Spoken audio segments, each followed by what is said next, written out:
For this last Chapter 2 video, we're going to do a little bit the graphics application. We're going to try to do this graphics application track as much as we can just for more practice, particularly using sort of weird random classes and its variables and just learning the format of variables and object references and classes and using methods that you might not be sure how they work, but you just know how to get it to work. So this is like sort of the purple barred section at the end of each chapter in your book. This will not come up on the AP exam, so if you don't master it, don't worry. It's mainly for a little more fun and sort of some generic practice. So 211 and 212 is all we're going to go through for the summer chapter, summer work. And this is going to go over writing graphical applications to display drawings or other things inside of a window. Like I said, a little more fun, a little more exciting. Graphical application has a very sort of set format in Java. Shows information inside of a frame, which is a window with a title bar, figure 21, page 58 in your book. So everything's going to go within some sort of a frame. And to show a frame, you carry out the following steps. So step 1, construct a frame. So construct an object of the frame class. In this case, it's actually the JFrame class. Just like anything we've done before, so a new JFrame and store it somewhere. Set the size.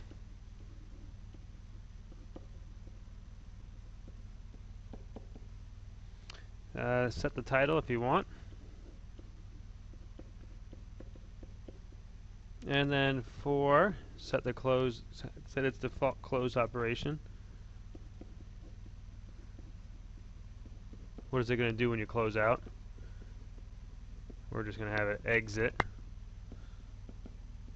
And 5, and most importantly, make the frame visible. Now you're just going to get to sort of recreate all those steps. Now that's to generate a frame. You want to put things in a frame. That's going to be section 212. You're going to do what's called a component. So drawing a component. Okay, so this example is going to show you the basic outline of a program that creates a drawing. You don't directly draw into a frame. You want to show anything inside a frame, a button or a drawing or anything else, you have to construct a component object and add it to the frame. So this is object-oriented programming. We create objects and we sort of stick them around. In the JavaX and the Swing toolkit, we get JComponent represents a blank component, but we don't want a blank component. We want to modify the JComponent class and specify how the component should be painted. In order to display a drawing, to find a class that we do what's called extends the JComponent class. So we have the very basic JComponent class, but doesn't really know how to do anything. So we're going to write our own type of component. So in this case, we're going to draw a rectangle. So we're going to write a rectangle component class. And okay, and then you're going to use this keyword extends. So it's going to take all of the basic information that a JComponent has, be a little more specific. Now we're going to use the method public void paint. The extends keyword, like it says in your book, indicates our JComponent class rectangle component inherits the methods of JComponent. However, the rectangle component is different in one respect. The paint component method will contain instructions to actually do some drawing. So we're going to place your drawing instructions inside of the paint component method. The method is called whenever the component needs to be repainted. The paint component method receives an object of type graphics, and we're going to change that, which graphics object stores graphic state, so the color, font, etc. Graphics very primitive, so we're going to actually change it to a more modern one called graphics 2D class, which can do a few more things. So inside of our rectangle component class, we're going to have our public method, no return type, so void, called paint component. Okay, with an explicit parameter of type graphics and just very basic name G. And then inside of here, we're going to write our actual drawing instructions. So we're going to make a box, a rectangle, and then actually tell the computer to draw it. So the way in which we're going to change this, you're going to see this one line that's going to say graphics 2D, because this is currently just a graphics type. We're going to give it a name, G2 equals, and we're going to do what's called a cast on our G parameter. Sorry, there's no, it's a semicolon, not. So what this does is it takes an explicit parameter G, which is currently of type graphics, and down here changes it with what's called a cast to being a 2D type, so it can get a few more extra methods. So in order to see the drawing, we have to do one more thing. You need to display the frame in which you add the component. So you're going to follow the steps. You're going to construct a frame, construct an object of our component that we just wrote, add them together, and make it visible. Alright, so note that the rectangle drawing program consists of two classes. The rectangle component class, whose paint component method produces the drawing. Then the viewer class, whose main method actually makes the frame and a component, adds them and sets it visible. So let's first go through and look at the empty frame viewer from 211. So we're going to import the JFrame from the Swing package. Public class empty frame viewer. So we're going to go in at public static void main. It's the first part. Right here, we're going to create a frame object of the JFrame class. We're going to call it frame. We're going to set the size to be 300 pixels by 400 pixels. We're going to call the method setTitle, make it an empty frame. And then we're going to offer the setDefaultClose operation method to be JFrame exit on close. It means if you hit the X button, just kill it. And then the last thing, remember, we have to set the frame to be visible. So setVisible method is set with the parameter of true. Notice that's in blue. That's true and false are keywords. It knows what those are. Those are Boolean operatives. So this is all you need to do to make a frame. Anytime you want to make a frame, you can copy something like this. So go into void main, OK, and here is our frame. And it works just like any regular frame. We can minimize it. Let's see where it went. You can maximize it. We can close it, and it has Smart Ink's in the way. But we got our empty frame title that we put in there. We got an X button. When we click on it, it knows how to close. So that's our empty frame viewer. All right, and then we do have our rectangles. I have rectangle component and rectangle viewer. Now notice that you have the viewer is our main class, but it gets this dotted line, it calls this rectangle component class.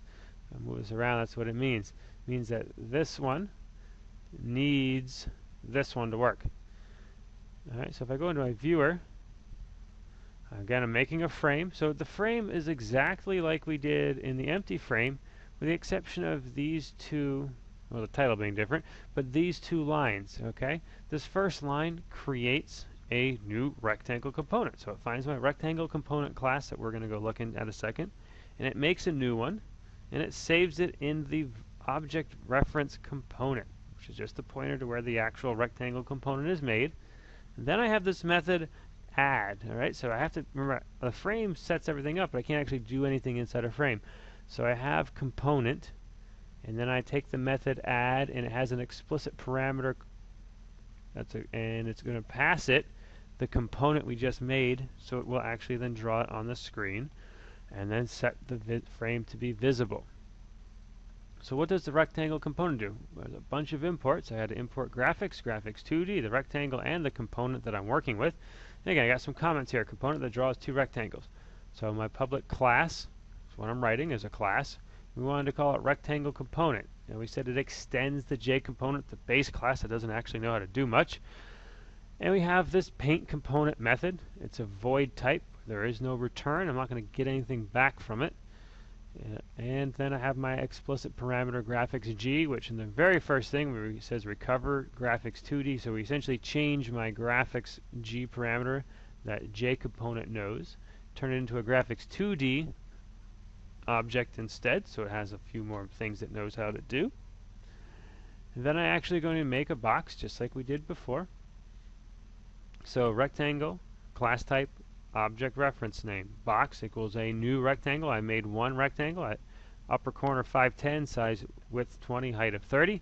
And then I have the graphics command draw with my parameter of the box. So actually inside this component, draw my box, then translate it. So move my box, that's a box method, rectangle method, and then G2 draw my box again. All right, so it's going to update twice. So my main class is in rectangle viewer, so go into void main, and here's what we get. We get a 2 rectangle frame that we made in our rectangle viewer, and our component draws rectangle 1, moves it, and then draws it again. Alright, so the very last thing we're going to do is we're going to go through the homework. We're going to actually write exercise P21 on page 75 and then show you the sort of output for 2.7 and 2.8, so you have an idea of what it should look like. Then 2.9 you're on your own for doing, and that is the end of the summer assignments.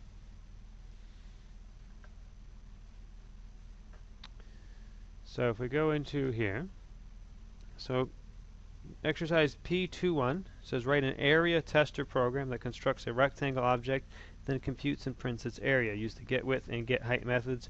Also print the expected answer. Okay, so first off, remember, so this is exercise P21, so you're going to, in BlueJ, you're going to project, let me put my pen down. So let me do this with the, I guess I'll do it with the mouse. So you would say project, new project, and when it came up, your project name is the name of the file that it's in. So P2_1. So that's your project name. Okay. Now the assignment says write an area tester, and it's in a different font. So you're going to have one class, area tester. I have those other two just so I can show you all in one spot without jumping around. That it has to construct a rectangle object to compute the area. All right. So remember, area of a box is width times height. So I'm probably going to need some sort of, these could be decimals. So double variable called area equals my width times my height in some way, and then I'm going to print that to the screen. Now we're going to create a box. Let's create our sort of standard box that is 20, width of 20 and a height of 30. So my area, I'm writing a tester program.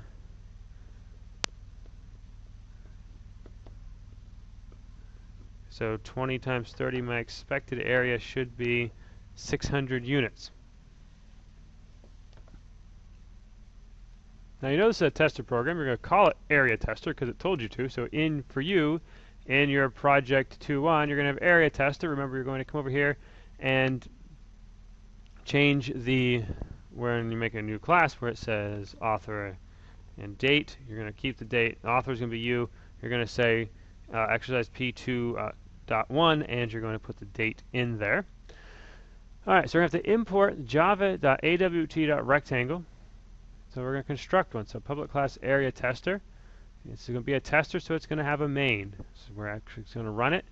First thing we're going to do is we're going to make a rectangle. You can call it what you want. Box, happy, my rectangle, whatever you want, as long as it's a legal name. Create a rectangle, a new rectangle. Now this one, this is the solution from the book, not the one I wrote, 10, 20, 50, 70. And the double area is R1 with the get width method times the get height method. And then two prints. Print the area equals my area variable here that I saved, which actually, this is a primitive type, so it actually stores whatever that math turns out to be. In this case, with 50 and 70, the expected value is 3,500. But I want you to write, I don't care where you put it, you can put it at 1020 if you want. Remember, this is just the x and y coordinate, but I do want you to have 20 and 30 as the width and height. So your expected should be 600, and your program should print 600. So once you've written all of this, You're going to run it. And I didn't clear out all your other ones. Let's get rid of those so they don't distract you. So area, the actual computer print, and then your expected line. So yours should say 600 and 600. Now, like I said, the other two, so you have to do 2-1, exercise 2-1-2-2, which is a perimeter tester, which is very similar to area tester. 2-7 and 2-8 and 2-9. Again, this whole assignment is up there on the wiki page. But to show you what 2-7 and 2-8 should look like, just to give you an idea of the output. I'm not going to show you what they look like inside, but if we run Die Simulator, it should give a number between 1 and 6. Every time you run it, you should get a different number. I mean, they can overlap because it's just rolling a dice, so it doesn't matter if you've used that number before. Every time you run it, you should get a different answer. Alright, mine seems to be stuck on 2 and 4. And the lottery printer should print out a combination of lottery numbers between 1 and 49. Play this combination. It will make you rich. 43, 35, 16, 48, 27, 45. Run it again. And a different combination. 16, 44, 29, 29, 28. So it should sequence between numbers between 1 and... Is it 1 or 0? Combination between 1 and 49 inclusive. And it should start with a header, play this combination, will make you rich. On a new line, it should say all 6 numbers. If you can get them on one line, great. If you have to sort of print them out on their own line like this, that's also acceptable. Extra smiley faces on your homework if you can get them to be all one line with a space in between. And again, every time I run that one, I should get 6 different numbers, although they can be repeated. Technically, not supposed to be, but you don't know how to not make them do that so far. So we're going to fake lottery. So that is their homework assignments. Check the wiki for all the other assignments, the ones you have to turn in, and that concludes me talking to you for the summer work, and I will see you at the beginning of mini classes when all of this is due. Good luck.